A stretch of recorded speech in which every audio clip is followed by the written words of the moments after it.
এবার ঈদের দিন থেকে প্রেক্ষাগৃহে 6টি সিনেমার প্রদর্শনী চলছে। সিনেমাগুলো হলো বরবাদ, দাগি, জঙ্গলি, জিন 3, চক্কর ও অন্তরাত্মা। সিনেমা হলগুলোতে দেখা যাচ্ছে দর্শকের উপচে পড়া ভিড়। এবার 2-1টি সিনেমা ছাড়া প্রতিটি সিনেমায় তীব্র প্রতিযোগিতার মুখে পড়েছে। এরই মধ্যে জানা গেল স্টার সিনেপ্লেক্সে কমেছে বরবাদ সিনেমার শো, বেড়েছে দাগির শো। স্টার সিনেপ্লেক্স সূত্রে জানা গেছে ঈদের দিন থেকে চতুর্থ দিন পর্যন্ত স্টার সিনেপ্লেক্সে সাকিব খানের বরবাদ সিনেমার শো ছিল 34টি, পঞ্চম দিন থেকে শো চলছে 26টি। ঈদের দিন থেকে চতুর্থ দিন পর্যন্ত স্টার সিনেপ্লেক্সে দাগি সিনেমার শো ছিল 21টি, পঞ্চম দিন থেকে দাগি সিনেমার শো চলেছে 24টি। স্টার সিনেপ্লেক্সের জ্যেষ্ঠ বিপণন কর্মকর্তা মেজবা আহমেদ বলেন, ঈদের সিনেমার মধ্যে সবগুলো সিনেমাই ভালো চলছে। শো বাড়া কমার বিষয়টি নির্ভর করে দর্শকদের উপরে। দর্শকের চাপ বাড়লে শো বাড়বে, আর দর্শকের চাপ কমলে শো কমে।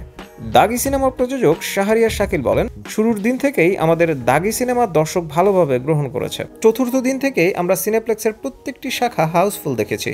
এজন্য আমরা মনে করছি দাগি সিনেমাটি সুপারহিট হবে। এছাড়া বরবাদ ও জঙ্গলি সিনেমাও ভালো করছে। আমরা চাই মানুষ সিনেমাগুলো দেখুক।